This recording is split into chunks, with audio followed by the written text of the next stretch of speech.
I'm Kayla Nygren. I am currently a sophomore at Western. Um, I'm in Bellingham right now. Is there anything else I should say? No, whatever you feel like. So you're studying environmental studies, is that right? Yeah, I'm right now. I pre-applied for the urban planning and sustainable development major. Okay, cool. So are you planning on taking any art studio or art related classes at Western? I have thought about it.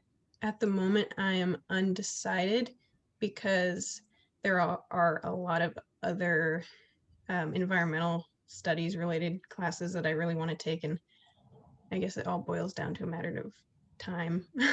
Yeah, unfortunately. I'm an art history major myself, so the art studio classes weren't really necessary for me to take, but I did want to take quite a few more than the one mandatory one that I took, so that's always hard. But let's see, I've got, as you know, a few questions and topics prepared. Um, so, because we were talking about classes, um, what are your career goals and how do those fit with your goals artistically speaking? Like, would you hope to continue to show your work in the future, even if it doesn't have to do with your career otherwise? Yes, I definitely want to keep making art and sharing it because I think it's a really good way to get important messages across. Um, Career-wise, I'm unsure. I don't. I I I kind of see it as being a like a side business Mm-hmm. in terms Yeah. of career. But Yeah, I think that's um, a logical step that a lot of artists take to have some career that they're interested in and then have art be this passion project. And for some people, that's just the best way to do it. So you've been selling commission pieces since you were young. Could you talk about what that's been like?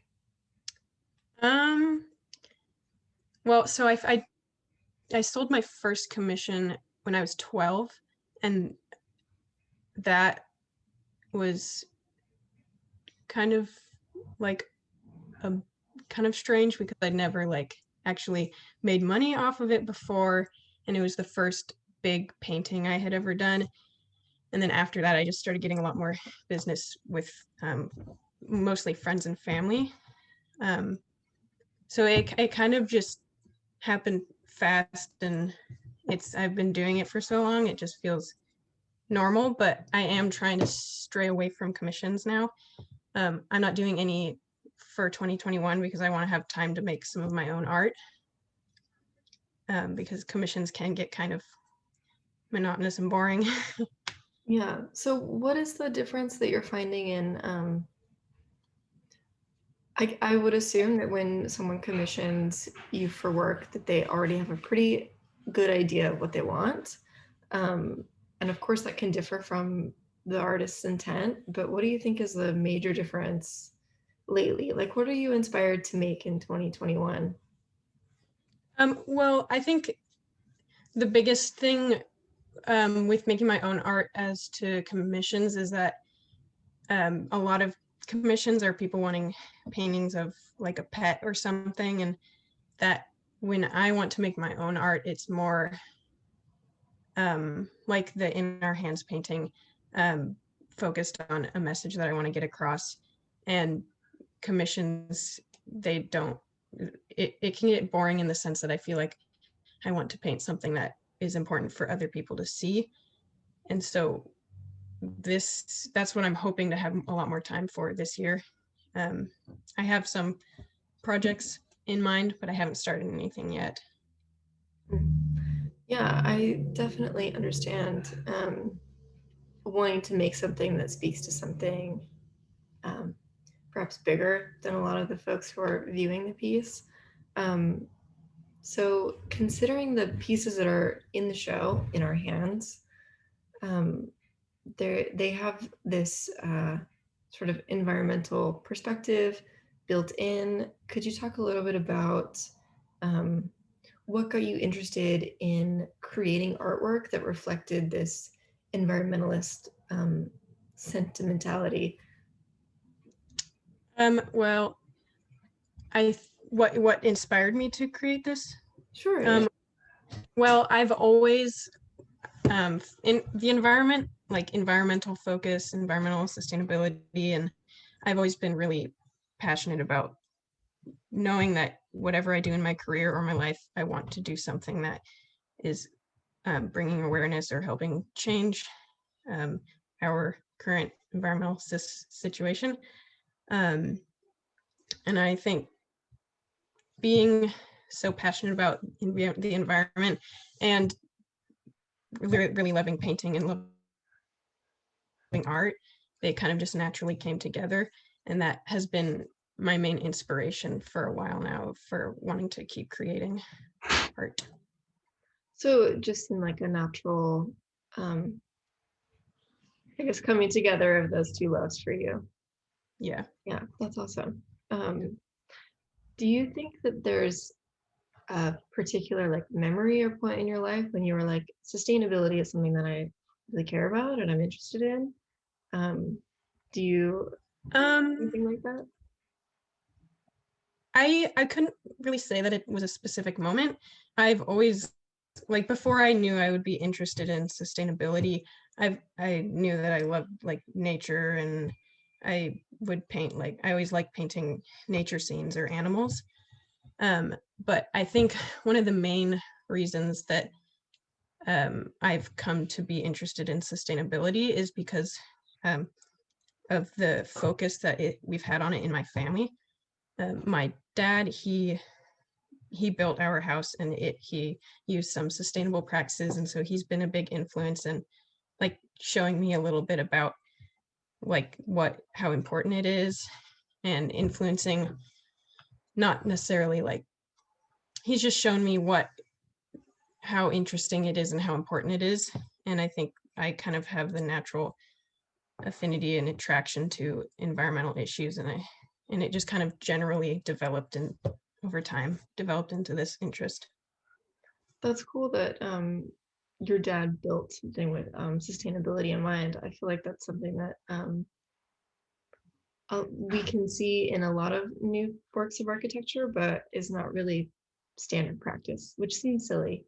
Um, but I wanted to ask you where you think you see sustainability and sustainable practices applying to arts, whether that be making art or showing art um, or institutions. Is there something clear that comes to mind when you think about sustainable practices in making art? Um, in terms of like how sustainable the like physically making it is. Sure. Yeah, that's one way to look at it. Yeah, I was thinking that and all of the above. Perhaps you could, like, considering whether or not something like a museum is sustainable, you could apply the architecture example there, um, or where the materials come from, or what happens to the artwork afterwards, and that sort of thing. Yeah, I do think about in specifically in just creating my own art. I think about it.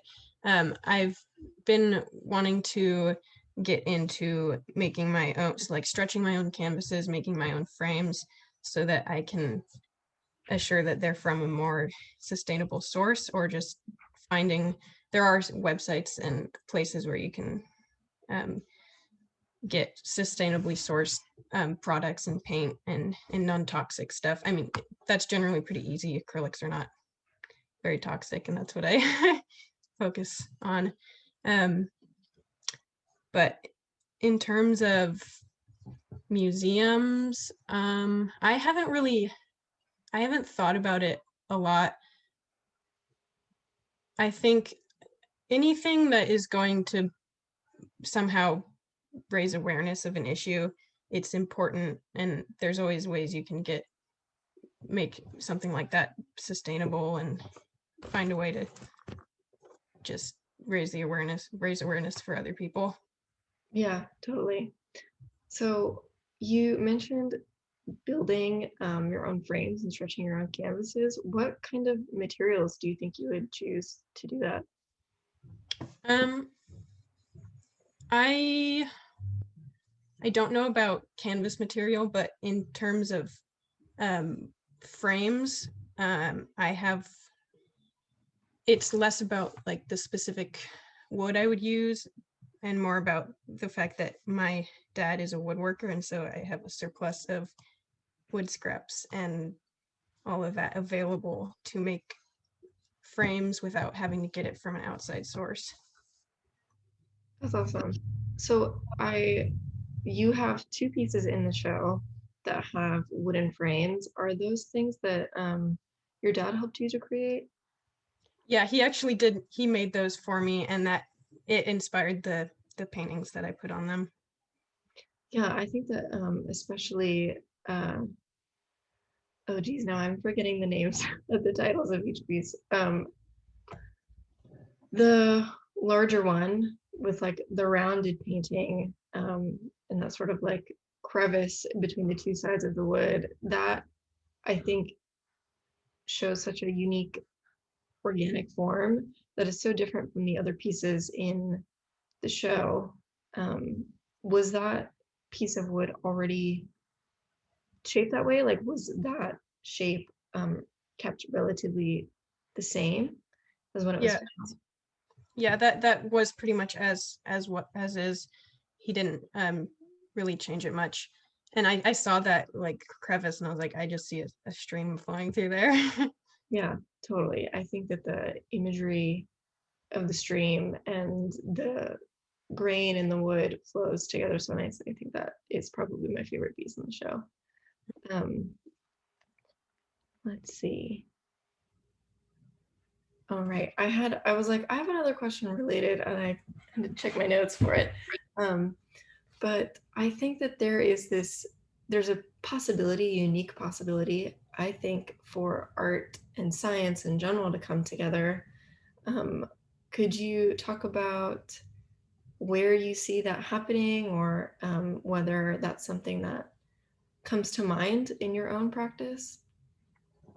That definitely does come to mind in my own practice because I love science, and I always thought of like science and art as being kind of like two opposite ends of the spectrum, but really they do kind of come together really nicely because in science wise, I'm very interested in environmental issues, and but then there's this other side of me that just loves to create things.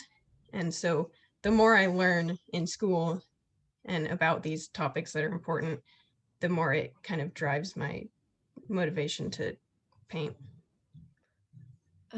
So where do you see, for example, you mentioned earlier that you already have some ideas about what you might want to make in the new year in 2021. Is there anything specific that you're interested in exploring through your artwork this year? Anything different from what we're seeing in the current show in our hands, or are you going to be focusing on similar themes?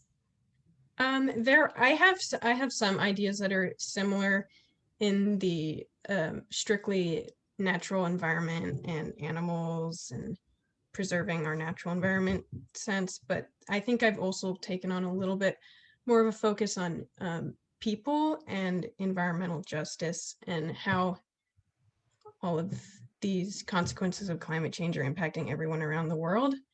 And I think there's some ideas I have, they're very vague at the moment, but in terms of the disparities of what people are facing in the world right now. Do you, so uh, you're in Washington, right? Yeah, I'm in Bellingham right now.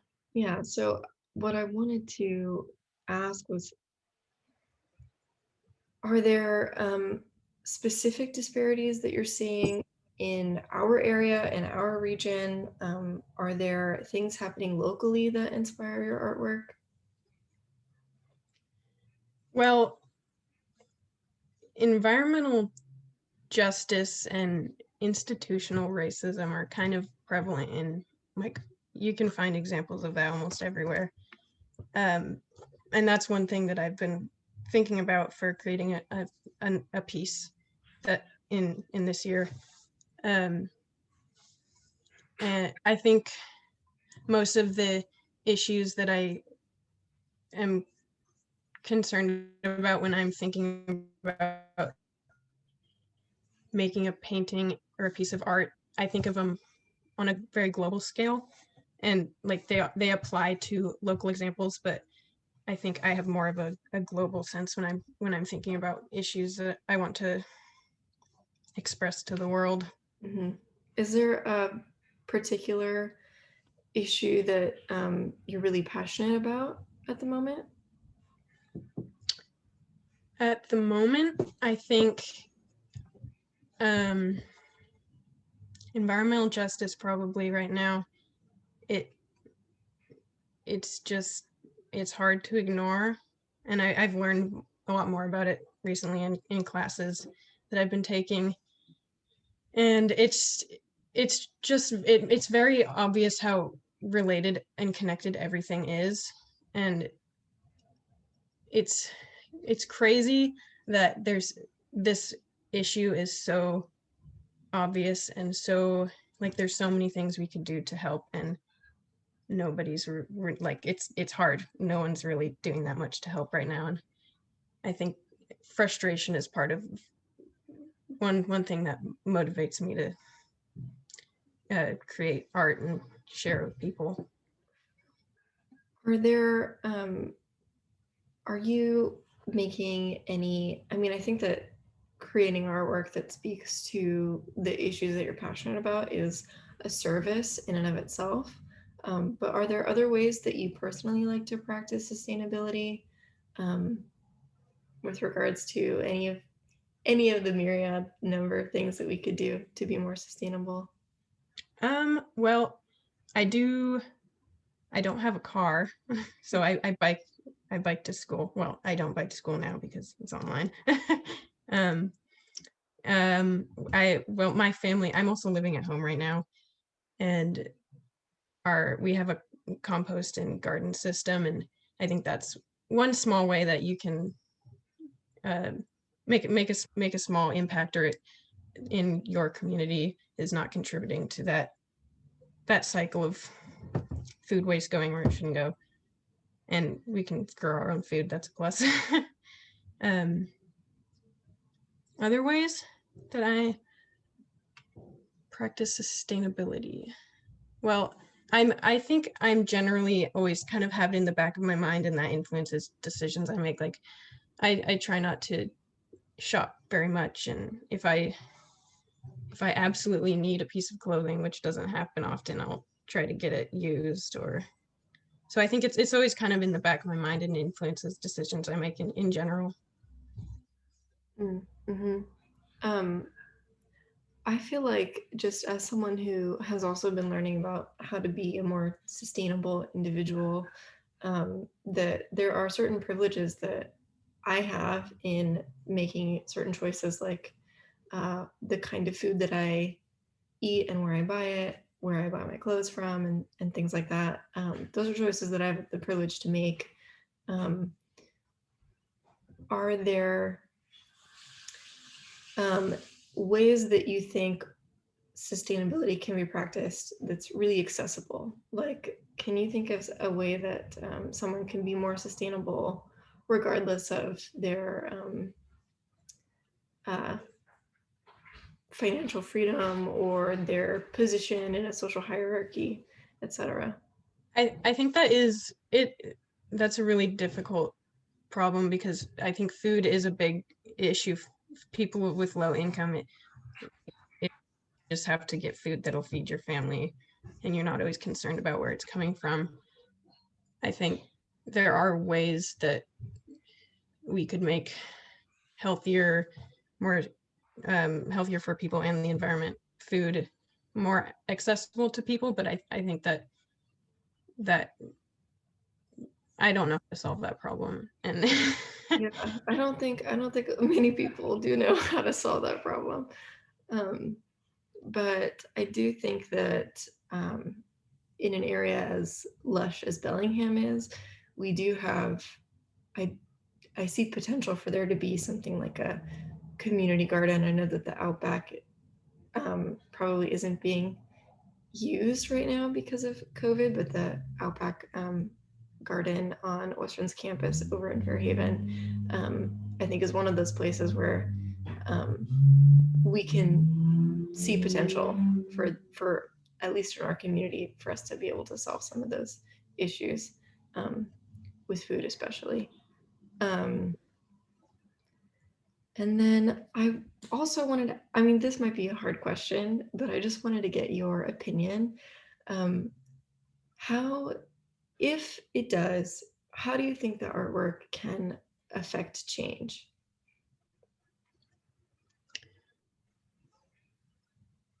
I think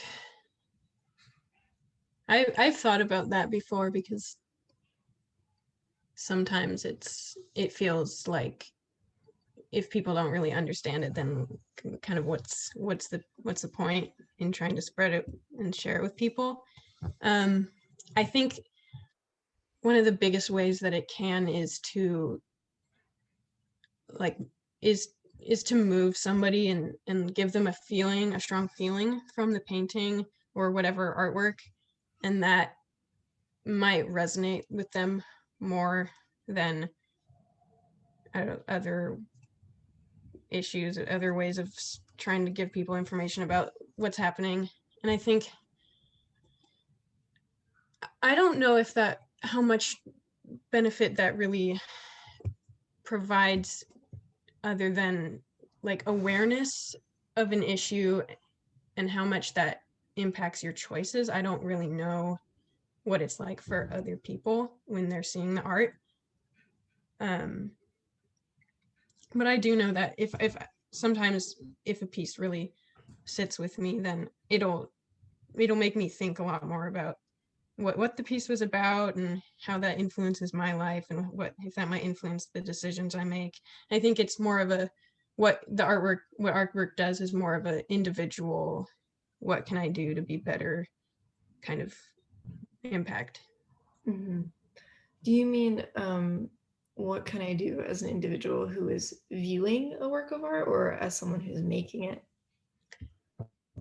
As someone who's viewing it, I think, if I mean, depending on the message that you're trying to get across, if someone is really impacted by that piece, and they, I don't know, I think maybe it could be somewhat comparable to if you're seeing like how we are really separated from, in our society, from a lot of the issues that the rest of the world is facing. And it's, I think it is easy for people to forget about it if they are not facing it every day. And so if you're just trying to like remind them of all of these things that are going on and try to make it seem more important to them, and see if that can change the way that they look at their life, and what their actions are doing to the rest of the world, even if it's small things like shopping on Amazon or. Mm-hmm. Yeah, I do think that those small choices that we can make as individuals do make a little bit of a difference. And I think that, uh, of course, when I consider the routes to, I guess, attack climate change, I think of the responsibility of large corporations to change the way that they produce and um, manufacture, handle their waste, communications, all of the above. Um, but getting, as we as individuals who are not involved in large companies like that, like it can feel, for me at least, sometimes futile.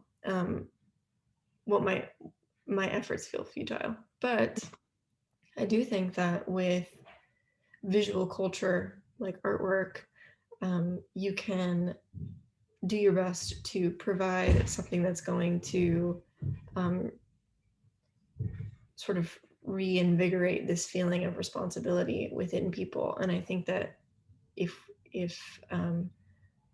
that happens enough, then maybe enough people will vote or will make their voices heard at a city council meeting or what have you. I do think that those each person touched can add up to be very impactful. So I appreciate the work that you're doing with your artwork, and I do think that it's, if nothing else, a work of aesthetic value for sure. And let's see, on that point,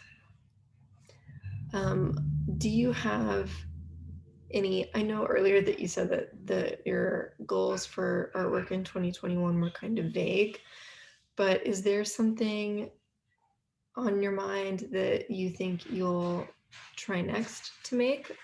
Or is there a technique or medium that you're interested in trying?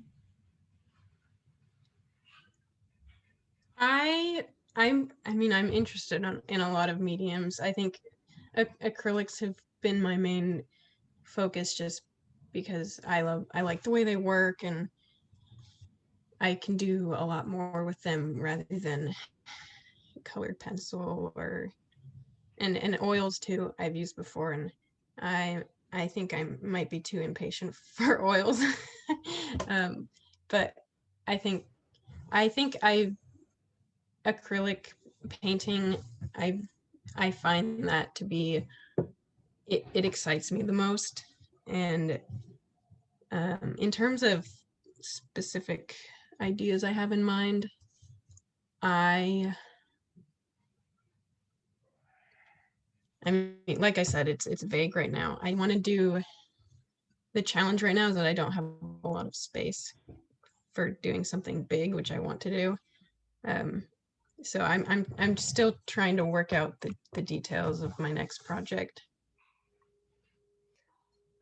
You touched on wanting space to do something bigger. How has the pandemic impacted your art practice and how you make art? Or has it impacted the way you feel about making art? Well, it has certainly brought a new it has brought more awareness of, because this pandemic definitely brought to light a lot of issues that may have not been as obvious as before, and I think that has spurred some of my frustration a little bit, and motivated me to make something. But I think in terms of impacting my actual creating process, I think it hasn't very much because I've been staying at home. Other than I like to be alone when I paint, and there are 4 people in my house. So when they're home a lot, it can mess with my flow a little bit. Yeah, totally. I understand that too. I think, I didn't mean to make this connection, but now that we're talking about it, I feel like it's very natural to go from discussing sustainability in general to reflecting on the way that pandemic has impacted things that we do, like make art. And I think something important to note is just that I think that we can remind ourselves that things like disease, epidemics, and hopefully not many more pandemics, but those things are also results of advanced climate change.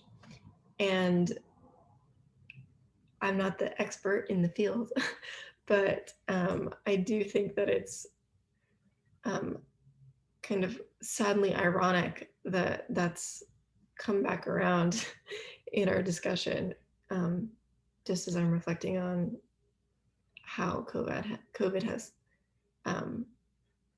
really just thrown a wrench into everything Mm-hmm. we do. I think that's all the questions that I have prepared. But I'm really happy that you were able to meet with me to discuss your artwork and sustainability and what it means for those things to come together. And thanks for wanting to show with us. I'm really excited about In Our Hands, and for people who will be watching this, it's going to be up on the website indefinitely until my successor chooses to do otherwise with it. So it will be available online, and so will this as well, this video. So thanks again, Kayla. And if you want to sign off yourself.